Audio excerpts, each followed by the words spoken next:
Mari kita berdoa. Bapa di dalam surga, berkata-katalah kepada kami, sehingga kami boleh mengerti apa yang dikerjakan oleh Kristus, anak Allah yang tunggal, di dalam menyelamatkan, di dalam memimpin kami.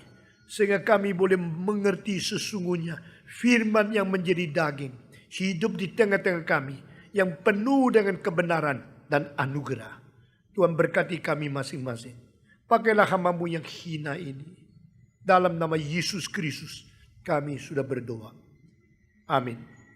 Saya akan membacakan 2 ayat. Yang pertama dari Kisah Para Rasul pasal 4 ayat yang ke-12. Dan kedua tempat dari 1 Korintus pasal 2 ayat yang ke-5. Demikian firman Tuhan. Dan keselamatan tidak ada di dalam siapapun juga selain di dalam diri dia. Sebab dia di bawah kolong langit ini tidak ada nama lain yang diberikan kepada manusia yang olehnya kita dapat diselamatkan. Karena Yesus adalah batu yang dibuang oleh tukang bangunan, yaitu kamu sendiri. Namun ia telah menjadi batu penjuru. Keselamatan tidak ada di dalam siapapun selain di dalam Yesus Kristus. Sebab di bawah kolong langit tidak ada nama lain yang diberikan Tuhan Allah kepada manusia. Dengan nama itu kita boleh diselamatkan. Tempat yang kedua dari 1 Timotius pasal kedua. Kita membaca ayat yang ke-5. 1 Timotius pasal kedua ayat yang ke-5. Karena Allah itu Esa, dan Esa pula dia yang menjadi pengantara antara Allah dan manusia, yaitu manusia Yesus Kristus yang telah menyerahkan dirinya sebagai tebusan bagi semua manusia. Kesaksian pada waktu yang ditentukan. Saudara-saudara, sekali lagi saya membaca dengan arti yang lebih mirip aslinya bahasa Greka. Karena Allah itu hanya satu. Dan yang menjadi pengantara di tengah-tengah Allah dan manusia itu juga hanya satu. Yaitu Yesus Kristus yang sendirinya menjadi manusia. Saya membaca pula dari Ibrani pasal 2 ayat ke-14. Yang ada kitab suci, sama-sama membacanya. Karena anak-anak itu adalah anak-anak dari darah dan daging. Maka ia juga menjadi sama dengan mereka dan mendapat bagian dalam keadaan mereka. Supaya oleh kematiannya ia memusnahkan dia, yaitu iblis yang berkuasa atas maut. Atau terjemahan lain yang lebih jelas. Karena anak-anak Allah yang lain mempunyai daging dan darah. Maka anak Allah yang kekal, Yesus Kristus sendiri menjadi sama seperti mereka, mempunyai daging dan darah. Sehingga dia boleh khusus mati untuk menebus mereka keluar dari tangan iblis yang menguasai kematian. Saudara-saudara, pembacaan kitab suci sampai di sini. Kemarin kita telah berkata Allah Tritunggal, Allah orang Kristen. Allah bukan Tritunggal, bukan Allah orang Kristen. Mungkinkah Allah yang Esa itu Tritunggal? Mungkin. Mungkinkah 3 pribadi tetap satu esensi? Mungkin. Dan hanya mungkin pada Allah saja. Karena di luar diri Allah tidak ada Tritunggal. Jangan menganggap manusia dicipta menurut peta teladan Allah. Maka manusia juga Tritunggal. Badan, jiwa, dan roh. Tidak. Badan, jiwa, dan roh bukan 3 pribadi. Badan adalah sebagian daripada pribadi saya yang namanya Stephen Tong. Yang disebut jiwa, yang disebut roh. Itu bagian yang lain. Tetapi tidak menjadi 3 bagian. Karena tubuh tanpa jiwa mati adanya. Berarti tubuh dan jiwa itu 2 bagian. Tetapi bagian yang tidak kelihatan namanya jiwa. Namanya roh. Jiwa dan roh itu satu entitas. Satu esensi yang sama. yang berbeda dengan materi. Bukan materi, bukan benda. Karena itu adalah bersifat rohania, maka jiwa bersifat rohania, badan bersifat jasmania. Di dalam kedua unsur ini kita dibentuk oleh Tuhan, yang dari badan kita dicipta dari tanah liat. Yang dari jiwa kita dihembuskan dari mulut Tuhan sendiri. Pada waktu Tuhan menciptakan Adam, setelah dibentuk seluruh tubuh daripada manusia itu, lalu Tuhan menghembuskan napasnya ke dalam hidung Adam. Pada waktu hembusan itu masuk, Adam menjadi manusia yang hidup, menjadi jiwa, menjadi roh yang hidup. Lalu dia mulai berdiri, berjalan, berkata, bertindak tanduk. Saudara-saudara, dengan demikian kalau roh itu keluar daripada badan, badan itu menjadi mayat, menjadi jenazah, menjadi orang mati. Sehingga engkau lihat sama, mukanya masih di situ, tetapi nyawanya tidak ada. Yang kau cintai, engkau cium bagaimanapun tidak bisa bangun, karena dia sudah mati. Jiwa sudah pergi dari badan, badan menjadi mayat. Saudara-saudara, ini adalah dua bagian yang menjadi satu pribadi, dan ini bukan Tritunggal. Hanya Allah Tritunggal. Allah satu-satunya. Satu-satunya yang Tritunggal, yaitu Tuhan Allah. Maka jangan pakai apapun untuk menjelaskan Allah, karena tidak mungkin. Engkau bilang saya pakai air atau menjadi es, menjadi uap. Tiga ini tetap air bukan? Ini Tritunggal. Tidak. Karena uap itu adalah memang H2O. Air H2O. Dan menjadi es batu tetap H2O. Tetapi saudara-saudara, ini adalah sama. Tetapi Allah bukan Allah anak. Allah anak bukan Allah Roh Kudus. Allah Bapa adalah Allah pribadi tersendiri. Allah anak adalah Allah pribadi kedua. Allah Roh Kudus adalah Allah pribadi ketiga.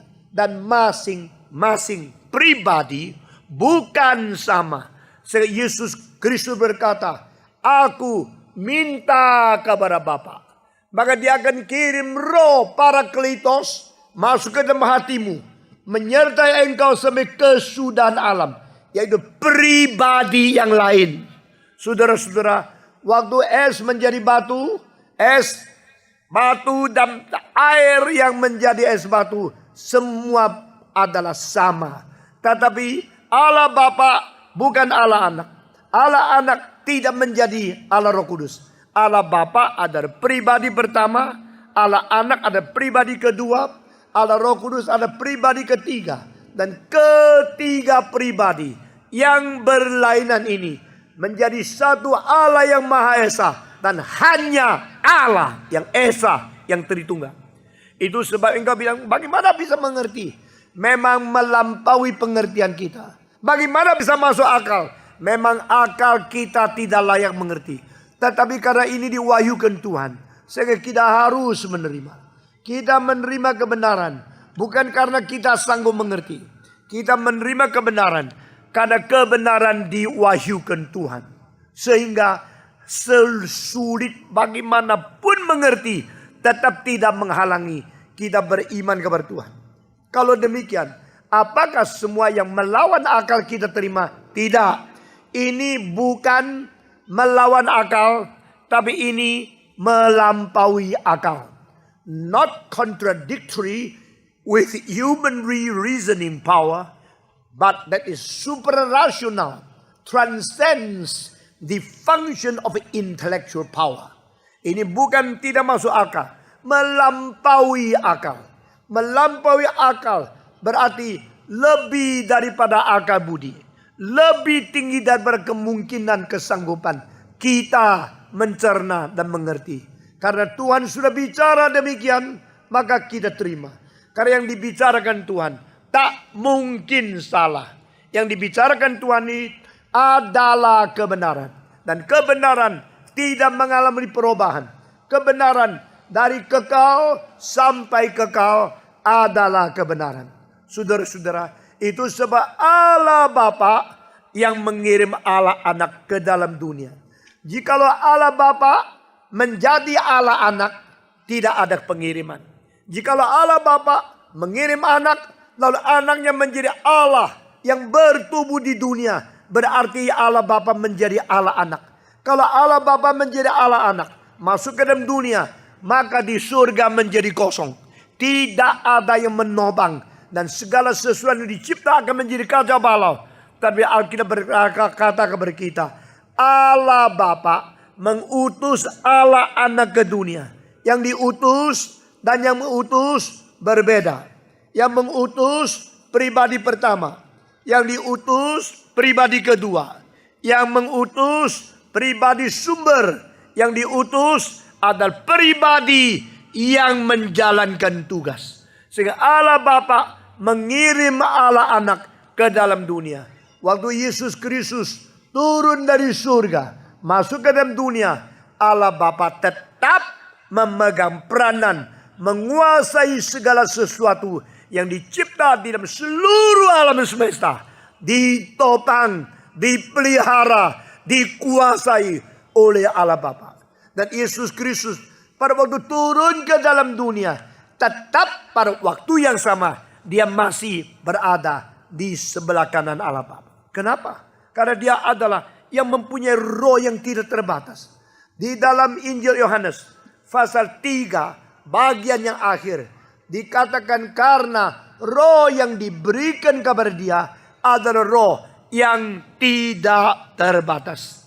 Unlimited, infinite spirit was given to him. Sehingga Yesus Kristus sekaligus mempunyai ketidakterbatasan, sekaligus membatas diri di dalam daging dan darah. Nah, inilah satu rahasia yang begitu besar, begitu dalam, begitu tinggi, hanya dimengerti oleh orang yang beribadah kepada Tuhan. Jikalau kita main-main, kita tak mungkin mengerti. Jikalau kita menganggap remeh, kita tak mungkin mengerti. Jikalau kita bermotivasi yang cabang, mempunyai cara dan mempunyai hati yang tidak jujur, engkau tidak mengerti Allah Tritunggal dan tidak mengerti inkarnasi. Maka Paulus berkata, alangkah besarnya rahasia ibadah, yaitu Allah menjadi manusia. The greatest mystery for the godly things is God, the invisible God, became flesh to be seen by man. Saudara-saudara, Allah yang tidak kelihatan menjadi Allah yang kelihatan. Allah yang tidak kelihatan menjadi manusia yang kelihatan. Allah yang tidak terbatas membatas diri di dalam daging. Allah yang kekal masuk ke dalam dunia sementara. Allah yang transcends waktu masuk ke dalam kurun waktu. Allah yang melebihi dari ruang mau dibungkus oleh daging dan masuk ke dalam ruang yang kecil. Saudara-saudara, siapakah Yesus? Orang biasa melihat dia. Ini seorang Nazaret. Siapa tidak kenal dia? Mamanya Maria kan? Papanya Yusuf kan? Keluarga tukang kayu kan? Tinggalnya di Nazaret kan? Kita semua kenal dia. Mereka kira mereka mengenal Yesus. Padahal satu orang pun di antara orang Farisi tidak ada yang mengenal siapa Yesus. Mereka cuma tahu dia dari Nazaret. Bahkan mereka tidak mengerti dia lahirnya bukan Nazaret, tapi di Bethlehem. Itu sebab orang-orang Farisi waktu berdebat, mereka marah. Mereka mengatakan, selidiki Alkitab. Maka engkau mengetahui tidak ada seorang nabi pun yang keluar dari Nazaret. Mereka menghina Yesus karena mereka kira mereka sudah mengetahui, mereka sudah mengenal Yesus, mengenal adiknya nama Simeon, adiknya nama Yakobus, adiknya nama Judas, adiknya. Mereka sudah melihat ini kan orang Yesus, orang yang bersaudara-saudara, orang yang ibunya namanya Maria. Ini kan dari Nazaret. Mereka kira mereka mengerti. Tetapi Yesus berkata, aku dari Bapakku di surga. Karena kau tidak kenal aku, maka kau tidak kenal Bapakku. Yesus dengan sengit berdebat dengan orang yang kira mereka sudah mengenal Yesus, padahal belum pernah sedikit pun mengenal Yesus Kristus. Saudara-saudara, kenapa? Karena Yesus adalah rahasia. Yesus adalah rahasia Allah yang terbesar, adalah rahasia ibadah yang hanya diberikan pengertian kepada orang yang penuh perasaan takut kepada Tuhan. God was in Christ, the invisible God, unlimited God, infinite God, limited himself in a human body with flesh and blood. Allah yang tidak terbatas menyatakan diri, menyusut, melimitasikan, membatas diri di dalam keadaan berdaging dan berdarah. Saudara-saudara, itu sebab jikalau engkau melihat Yesus sebagai satu tubuh, lalu engkau kira engkau sudah kenal dia, engkau salah belaka. Karena Yesus Kristus bukan hanya mempunyai tubuh yang berdaging dan darah saja. Dia sebelum menjadi daging, dia adalah firman Allah yang kekal. Dia adalah Allah sendiri. Dia adalah Allah yang menyertai dengan Bapa. Dia adalah anak yang diutus oleh Allah Bapa. Dan dia adalah bukan manusia biasa. Barang siapa mengenal Kristus melalui keadaan kedagingan, dia akan salah ngerti. Barang siapa kira dia sudah mengerti Kristus karena melihat kedagingannya dia belum pernah mengenal Tuhan Yesus. Itu sebab malam ini saya berkhotbah mengenai karya Kristus, karya anak. Kemarin kita telah bicarakan karya dari Bapa. Malam ini kita bicara karya dari anak Allah. Ada Allah anak pribadi kedua, yaitu firman menjadi daging. Saudara-saudara, pada waktu firman yang tidak terbatas telah menjadi daging yang hanya berpuluh-puluh kilo saja, maka dia jalan di pinggir pantai Galilea. Dia mengajar di gunung. Dia duduk di atas batu. Dia berdoa di Getsemani. Dia mengusir orang yang memperlakukan bait Allah sebagai tempat perdagangan untuk cari duit dengan sesuatu pecut dibikin dari tali, mengusir mereka keluar. Orang kira dia manusia biasa. Maka mereka memakai cara menghadap manusia untuk menghadap Yesus Kristus. Mereka mencari cara untuk menemukan kesalahan dia, untuk boleh membunuh dia. Yesus Kristus tidak mau menyatakan diri terlalu jelas kepada mereka yang salah ngerti dia. Tetapi dia akan menyatakan diri hanya kepada mereka yang menganggap diri seperti anak bayi. Barang siapa yang anggap diri sudah pintar, akan selubung, akan menipu diri, akan menutup diri daripada pengertian yang sejati. Tapi barang siapa yang merendahkan diri, menganggap diri sebagai anak bayi yang tidak ngerti apa-apa, Tuhan akan menyatakan kuasanya kepada dia. Saudara-saudara, saya sudah mengajar teologi 47 tahun. Pendeta-pendeta yang pernah saya didik sudah lebih 2.000 orang. Saya berkata kepada saudara, banyak anak sekolah teologi yang hatinya tidak murni dan tidak sungguh-sungguh rendah dan aus di hadapan Tuhan. Sampai dapat S3 tetap belum mengenal Yesus Kristus. Mereka mengenal dari hafal. Mereka mengenal dari teori. Mereka mengenal dengan angka-angka SKS yang cukup banyak. Tapi percuma. Mereka belum pernah melihat kemuliaan Tuhan dari hati mereka. Mereka hanya mengumpulkan SKS lalu menipu diri. Saya sudah kenal. Saya sudah tahu. Itu sampai Yesus Kristus berkata kepada Nikodemus, kecuali seseorang diperanakkan pula oleh Roh Kudus, tidak mungkin engkau masuk surga. Tidak mungkin engkau melihat kerajaan Allah. Tidak mungkin engkau masuk ke dalam kerajaan Allah. Hanya karena engkau mengerti dan menghafal akan agama.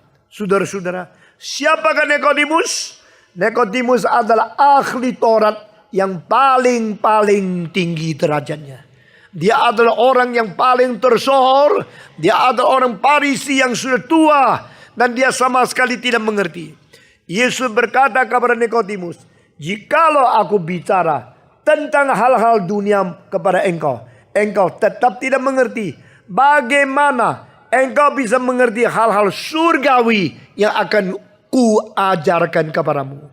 Engkau perlu diperhatikan pula. Jangan heran angin bertiup menurut kemauan sendiri. Dari mana dia datang, engkau tidak tahu. Kemana dia pergi, engkau juga tidak tahu. Orang yang diperandakan oleh Roh Kudus juga seperti ini adanya. Nikodemus bingung. Dia betul-betul menjadi pusing. Dia tanya Yesus, diperandakan pula? Berarti lahir sekali lagi? Iya, saya sudah tua. Bagaimana mungkin masuk ke dalam perut ibu lalu lahir lagi? Yang dimaksudkan Yesus bukan itu. Itu dilahirkan secara daging, dilahirkan secara seks, dilahirkan akibat pernikahan pria dan wanita. Yang Yesus katakan adalah mendapat hidup baru dari Roh Kudus yang menjadi sumber hidup, yang menjadi pemberi hidup, memberikan hidup surgawi kepada manusia yang melampaui agama. Sehingga you must be born again. Mereka tidak mengerti. Dan Paulus juga pernah menganiaya Yesus. Dia mengatakan, aku dulu mengenal dia melalui mata yang melihat kedagingan dia. Tapi sekarang tidak lagi. Karena saya harus mempunyai penglihatan rohani. Melihat kebesaran yang tidak terbatas dari sifat ilahi yang terselubung di belakang badan yang berdaging dan darah dari Yesus Kristus. Saudara-saudara sekalian, siapakah Kristus?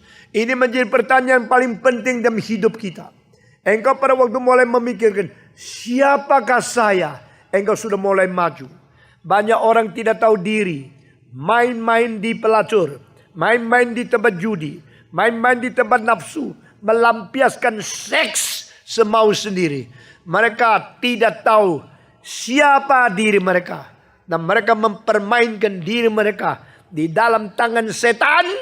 Diberikan sukacita sementara. Diberikan kesenangan seks berapa puluh menit.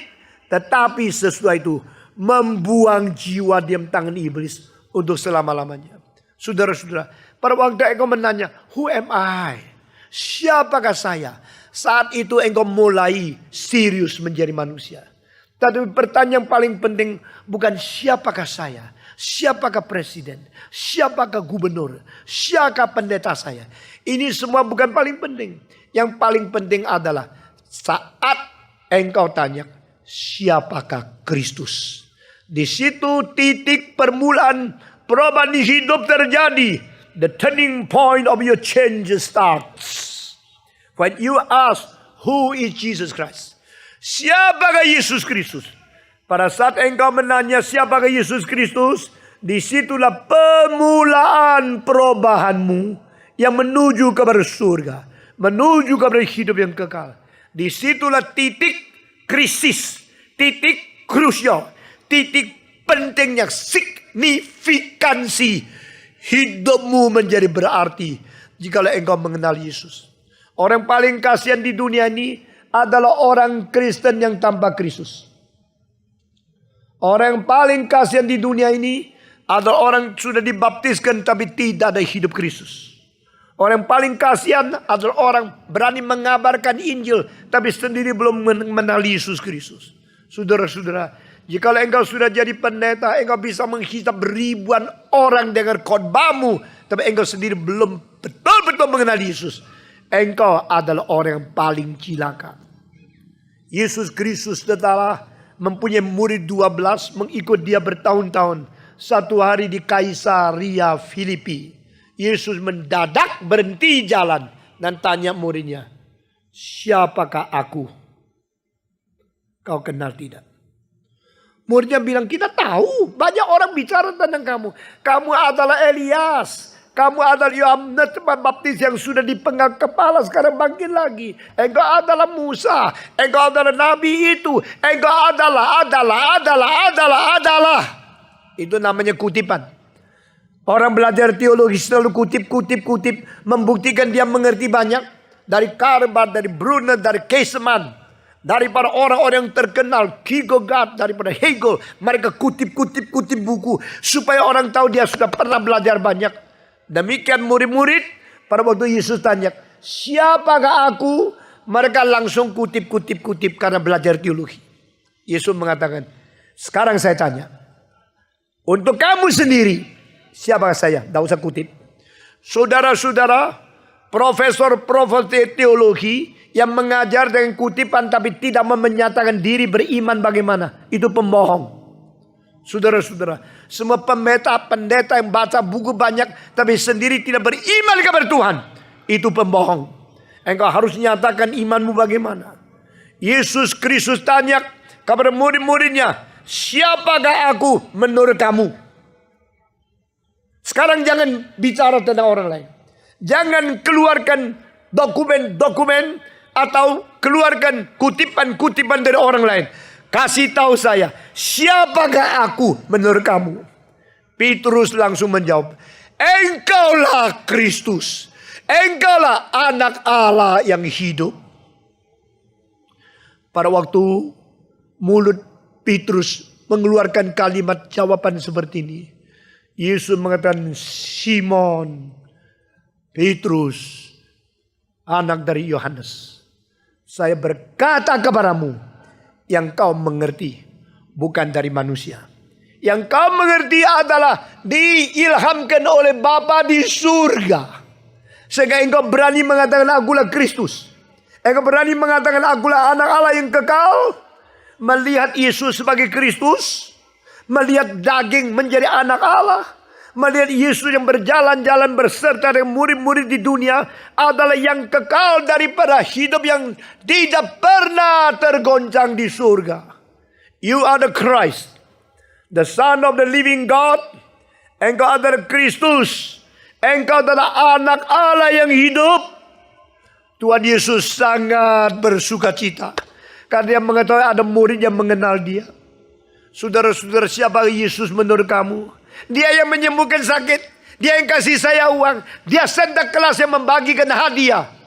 Cilakalah kamu hanya mengenal Yesus sebagai tabib. Cilakalah kamu hanya mengenal Yesus sebagai pembagi-bagi hadiah. Saudara-saudara, STEMI mengadakan kebaktian tidak kasih hadiah. Kita tidak drop uang. Kita mengajarkan Kristus. Memberitakan Yesus Kristus yang sejati kepada orang-orang. Supaya mereka menjadi orang Kristen dengan iman. Bukan dengan pengharapan mau dapat hadiah, mendapat uang, dapat berkat dan sebagainya. Saudara-saudara, pada waktu Petrus mengatakan, you are the Christ, the Son of the living God.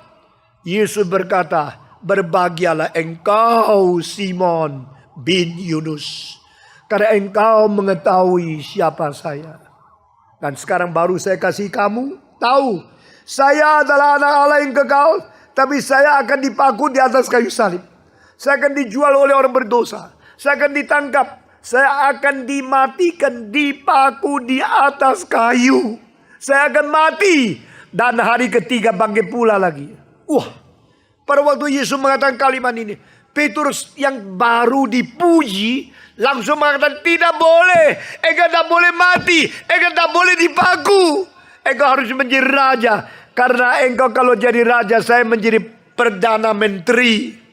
Kalau engkau jadi raja, saya menjadi pejabat tinggi. Kalau lu mati, apa itu? Kristus yang mati? Itulah bukan Yesus yang saya mau. Sekarang banyak orang Kristen di Indonesia tidak mau Yesus yang tersalib. Mereka hanya mau Yesus yang menjadi raja, kasih kekayaan kepada dia. Dia maunya Yesus menjadi tabib terus menyembuhkan penyakitnya. Tapi dia tidak mau Yesus yang dipaku di atas kayu salib. Yesus telah mengetahui Petrus mempunyai pengertian yang sejati terhadap dia. You are the Christ. You are the Son of living God. And Yesus berkata, now you know. You sudah tahu. Now I tell you, I will go to die. I will be hung on the cross, crucified. I will die. I will be captured. I will be sold by the sinner. I will be crucified. Aku akan dijual, akan dianiaya, akan dihakimi, akan diadili secara tidak adil. Nah, akhirnya aku akan dipaku di atas salib. Petrus bilang, tidak boleh. Tuhan tidak boleh mati. Tuhan jangan mati. Saya mau Tuhan yang hidup. Saya mau Tuhan yang memberi berkat. Saya mau Tuhan yang berkuasa menyembuhkan. Saya tidak mau Tuhan yang disalib. Setelah Yesus mendengar kalimat dari mulut Paul Petrus, yang tadi jawaban sudah benar, sekarang ternyata tetap salah. Maksudnya apa? Banyak orang mengerti Yesus, mengerti betul, tapi mengerti separuh. Yang kau mau adalah Yesus pemberi berkat, pemberi anugerah, pemberi kekayaan. Engkau tidak mau Yesus yang dimatikan di atas kayu salib, bukan? Maka setelah dipuji Yesus, Petrus langsung mendapat kemarahan Yesus. Nyala engkau setan. Tidak ada kalimat lebih keras dari Yesus kepada muridnya selain kali ini. Yesus pernah menyatakan bahwa Yudas adalah iblis. Tetapi Yesus mengatakan ke Petrus, nyala engkau setan. Mengapakah Petrus jadi setan? Apakah Petrus itu setan? Apakah Petrus yang tadi mengaku Yesus sebagai Kristus, sebagai anak Allah, sekarang kau menjadi setan? Apakah Yesus berubah? Apa Yesus tadi mulai dengan sopan santun, sekarang mulai dengan kemarah-marahan? Pendeta yang suka marah-marah itu ada Roh Kudus? Tidak. Yesus apa maksudnya maki begitu keras, tegur begitu kejam? Nyala engkau setan. Petrus itu setan kah? Bukan. Petrus tetap Petrus. Tapi saat ini setan sedang memakai ajaran salah untuk mengganggu orang Kristen. Dengar kalimat di bawah ini. Banyak pengajar dari setan yang pakai nama Yesus untuk menipu kamu orang. Kamu kira saya perlu Yesus yang menyembuhkan. Saya bukan perlu Yesus yang disalib. Kalau engkau khotbah kesembuhan, ribuan orang datang. Sebelum kebaktian 3 jam sudah sesak-sesak di sini. Karena itu yang kita perlu. Tapi engkau khotbah tentang Yesus mati, Yesus dipaku di atas kali. Itu saya tidak suka dengar. Saya tidak senang. Saya tidak suka mau Yesus yang dipaku di atas kayu salib. Itu terlalu kejam dan itu tidak menarik. Saya kasih tahu kepada kamu. Orang di Papua. Kalau Stephen Tong mau cari muka, mau cari pendengar yang banyak, gampang. Saya pakai psikologi, pakai teknik pidato, pakai teori-teori yang meluap. Bisa menarik banyak orang datang kepada saya. Tapi saya menjadi orang yang tidak jujur di hadapan Tuhan. Saya harus membatas diri, hanya bicara kebenaran Tuhan. Amin. Saya harus membatas diri. Tidak boleh banyak ngomong hal yang tidak perlu. Katakan setiap kalimat dengan bertanggung jawab. Katakan setiap kalimat sesuai kitab suci. Katakan setiap kalimat yang sesuai iman Kristiani yang paling murni. Untuk membangun iman orang Kristen. Untuk menggugah orang berdosa. Untuk membawa pulang pikiran-pikiran yang sudah keliaran. Itulah kewajiban saya. Saya sudah berjanji kepada Tuhan. Mulut ini sudah dikuduskan. Sudah dipersembahkan oleh Tuhan. Maka mulut ini tidak akan pakai mimbar mengatakan hal-hal yang tidak berguna. Saya akan mengkuduskan bibirku yang sudah disucikan oleh Tuhan. Untuk membicarakan hanya firman saja. Sehingga firman yang mendatangkan iman. Firman yang menguatkan rohani. Firman yang membersihkan hati. Firman yang bangunkan pengharapan. Firman yang bikin kekuatan kita melayani Tuhan. Itu yang keluar dari mulut saya. Maka pada waktu Petrus baru mengatakan engkaulah Kristus. Engkaulah anak Allah yang hidup. Dipuji. Ini wahyu dari Tuhan Allah. Langsung berkata, engkau tidak boleh mati. Engkau tidak boleh naik kayu salib. Yesus berkata, nyala engkau setan. Karena apa? Setan tidak mau Kristus yang disalibkan. Semua 1, 2, 3. Setan tidak mau Yesus yang disalibkan.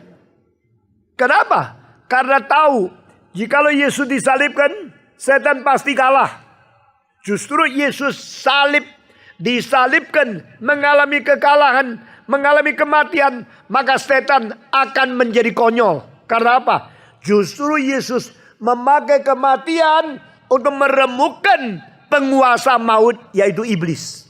Tadi kita sudah membaca di dalam Ibrani pasal 2 ayat 14. Karena anak-anak mempunyai daging dan darah, maka dia sendiri harus menjadi daging dan darah, supaya boleh sengaja mati untuk meperangi dan untuk mengalahkan penguasa maut, yaitu iblis. Saudara-saudara, artinya apa? Yesus sengaja menjadi daging.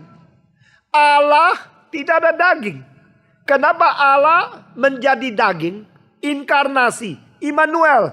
Karena Allah yang di surga adalah Allah yang mau mendampingi orang Kristen, maka dia datang menjadi daging supaya beserta dengan kita. Ini namanya Immanuel. Istilah El itu bahasa Ibrani Elohim, berarti Allah. Manu bahasa Ibrani itu manusia. Immanuel berarti demikianlah ada penyertaan di dalam diri manusia oleh Tuhan Allah. Allah beserta dengan kita. Jika Allah berada terus dan semayam di surga dan dia turun ke dunia, bagaimana kita mengetahui dia mengasihi kita? Jika Allah terus sendiri enak-enak di surga, bagaimana kita mengetahui dia menilik kita? Kita bisa mengerti bahwa dia rela mengerti kita adalah karena dia pernah menjadi manusia. Dengar kalimat ini. Saya tidak mengatakan kalau Yesus tidak menjadi manusia, dia tidak mungkin mengerti manusia. Tidak. Dia tetap mengerti karena dia Allah. Tetapi kalau dia tidak menjadi manusia, kita tidak mengerti kalau dia mengerti kita. Itu sebab dia mau manusia mengerti bahwa dia mau mengerti manusia. Maka dia sendiri menjadi manusia. Dia datang, dia hidup di tengah-tengah manusia. Engkau nangis, dia juga pernah nangis. Engkau mengeluh, dia juga mengeluh. Engkau pernah menderita sakit karena dipukul orang, Yesus juga dicambuk orang. Engkau kecewa karena orang meninggalkan engkau, Yesus ditinggalkan orang. Engkau berbeban berat, Yesus juga berbeban berat. Engkau pernah mengalami kemiskinan, Yesus menjadi miskin. Engkau pernah dihina, Yesus diejek, diolok, diumpat, difitnah orang lain. Engkau pernah diadili secara tidak adil, Yesus diadili secara tidak manusiawi. Mengapa Allah menjadi manusia? Karena dia mau manusia mengetahui bahwa dia sangat mengasihi manusia. Dia mau manusia mengerti bahwa dia mau mengerti manusia. Itu sebab Allah menjadi daging. Allah yang tidak terbatas, membatas diri menjadi manusia. Allah yang tidak kelihatan, menjadi manusia berdaging dan darah yang kelihatan. Allah yang mutlak, menjadi manusia secara relatif. Allah yang kekal, masuk ke dunia sementara. Hidup hanya 33 tahun setengah. Ini namanya cinta kasih. Ini namanya inkarnasi. Demikian Allah mengasihi isi dunia, sehingga dikaruniakan anak yang tunggal itu, supaya barang siapa yang percaya kepada dia jangan binasa, melainkan beroleh hidup yang kekal. Karena Kristus datang ke dunia, maka hidup kekal turun ke dunia ini. Karena Yesus datang ke dunia, anugerah Allah masuk ke dalam dunia manusia.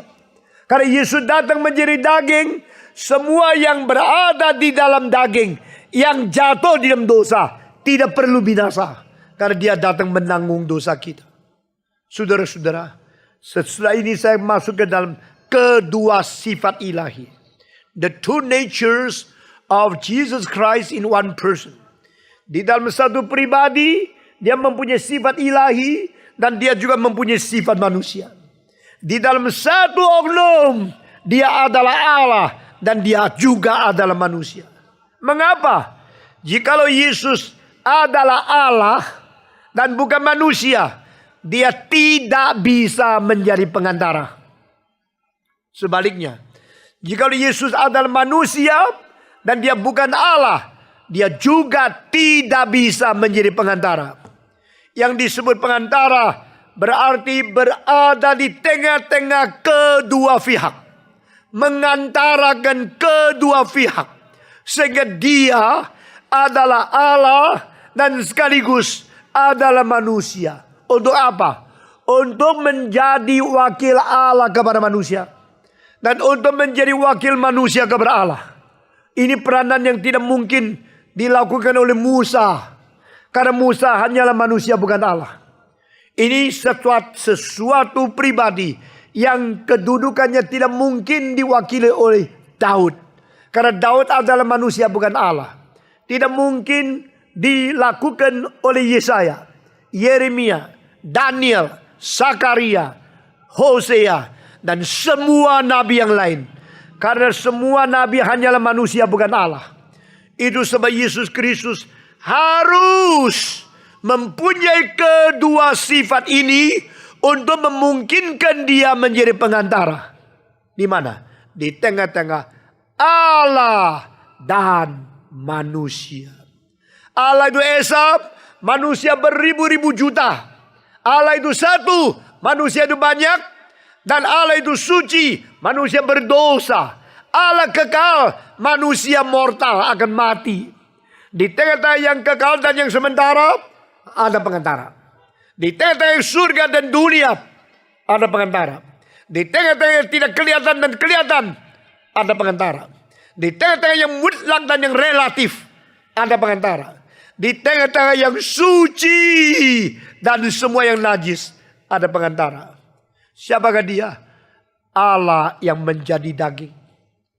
Allah yang jelma menjadi manusia. Alangkah besarnya rahasia ibadah. Allah menyatakan diri di dalam tubuh manusia. How great is the mystery of the devotion. That God became man, incarnated with a human form to live among us, to bring forth the grace and the truth from eternity to human society.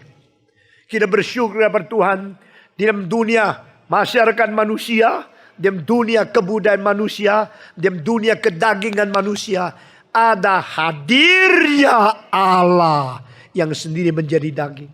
Yesus Kristus bukan manusia yang berusaha mencari kebenaran. Yesus Kristus adalah Allah yang sendirinya kebenaran datang mencari manusia. Puji Tuhan, perbedaannya bukan derajat, perbedaan adalah kualitas, perbedaan adalah sumber. Semua pendiri agama dari dunia, hanya Yesus dari surga. Amin. Semua pendiri agama dari manusia, hanya Yesus dari Tuhan Allah. Allah menjadi daging, Allah menjadi manusia. Ini rahasia iman kekristenan. Saudara-saudara, saya harap semua orang di dunia mengerti dan akan beriman kepada Yesus Kristus yang satu-satunya yang tidak ada bandingnya. Christ is the only one God became man, the one only one, the infinity of the unlimited God became limited man. Dia adalah Allah yang tidak terbatas, membatas diri dan hidup di tengah-tengah masyarakat. Itu sebab firman menjadi daging, diam di tengah-tengah kita, penuh dengan kebenaran dan anugerah. Semua ikut saya. Firman menjadi daging semua. Hidup diam di tengah-tengah kita. Dan memberikan sepenuhnya kebenaran dan anugerah semua. Di dalam Yohanes pasal 1 ayat 14 mengatakan kalimat ini. Ditambah dengan pasal 1 ayat 18. Tidak ada orang pernah melihat Allah. Hanya Kristus di pangkuan Allah telah menyatakan kepada kita. Itu sebab Yesus bersifat ilahi dan dia bersifat manusia. Jikalau Yesus adalah Allah tetapi bukan manusia, dia tidak mungkin mati. Semua ikut saya. 1, 2, 3. Jikalau Yesus adalah Allah tetapi bukan manusia, dia semua ikut. 1, 2, 3. Jikalau Yesus adalah Allah tetapi bukan manusia, dia apa? Tidak mungkin mati. Kalau Yesus tidak mati, maka tidak ada pengganti. Jikalau Yesus tidak mati, dosa kita tidak bisa diampuni. Jikalau Yesus tidak mati, maka kita harus binasa. Itu sebab Yesus Kristus harus mati. Untuk mungkin mati, dia harus berdaging. Untuk berdaging, dia harus turun dari surga menjadi bayi. Alangkah ajaibnya, seorang bayi sudah diberikan. Seorang anak itu sudah dikaruniakan. Nama dia adalah ajaib. Nama dia adalah penasihat. Nama dia adalah Allah yang perkasa. Nama dia adalah Bapa yang kekal. Nama dia adalah Raja Damai. Tetapi saudara-saudara, jikalau Yesus hanya manusia dan bukan Allah, dia tidak mungkin bangkit semua. 1, 2, 3. Jikalau Yesus adalah manusia dan bukan Allah, bagaimana? Dia tidak mungkin bangkit. Itu sebab untuk mati, dia adalah manusia. Untuk bangkit, dia adalah Allah. Itu sebab Yesus Kristus sudah mati. Dan Yesus Kristus sudah bangkit. Dan dia hidup di tengah-tengah gereja. Dia hidup di tengah-tengah kita. Amin. Mari kita mengatakan puji Tuhan. Puji Tuhan. Haleluya. Karena Kristus mati, maka dia mengganti dosa saya. Karena Yesus bangkit, dia memberikan hidup yang baru kepada saya. Itu sebab hari ini saya berkhotbah tentang karya Kristus yang mati dan bangkit. Dan dia telah menggenapi rencana Allah Bapa. Allah Bapa merencanakan keselamatan. Allah Kristus menggenapi keselamatan. Maka dia berbicara di atas salib. Genaplah. Apa artinya? Karena dia telah menggenapkan rencana Allah Bapa. Sekarang saya mengakhiri khotbah ini. Malam ini, siapa yang berkata, kalau demikian, saya harus menerima Tuhan Yesus menjadi juru selamat saya. Saya mau berdoa, saya mau minta dia masuk ke hati saya. Malam ini, saya menerima Tuhan Yesus. Maukah saudara? Maukah saudara? Siapa yang malam ini mau menerima Tuhan Yesus? Dipersilakan berdiri di tempat. Berdiri. Berdiri. Yang mau menerima Tuhan Yesus. Puji Tuhan. Puji Tuhan. Puji Tuhan. Dan sekarang tidak usah banyak-banyak, satu saja. Sekarang semua ikut saya berdoa untuk menerima Tuhan Yesus. Mari kita tunduk kepala. Ikut saya berdoa satu kalimat demi satu kalimat. Bapa di dalam surga, saya berterima kasih karena anak-Mu yang tunggal, Yesus Kristus, turun dari surga, masuk ke dalam dunia, menjadi seorang bayi, bersalut dengan daging dan darah, dengan sifat manusia, sengaja mau mati untuk saya. Saya berterima kasih. Yesus Kristus bukan saja manusia. Yesus Kristus juga adalah Allah. Itu sebab Engkau menjadi pengantara di tengah-tengah saya dan Tuhan Allah. Engkau mati dan bangkit. Engkau menghapus dosa saya. Engkau meremukkan kuasa setan. Engkau mengalahkan si jahat. Dan Engkau memberi hidup yang baru kepada saya. Saya berterima kasih. Malam ini saya membuka hatiku, mengundang Yesus masuk ke dalam jiwaku. Mulai hari ini menjadi Tuhanku, menjadi juru selamatku sampai selama-lamanya. Terimalah doa saya dalam nama Yesus Kristus. Amin.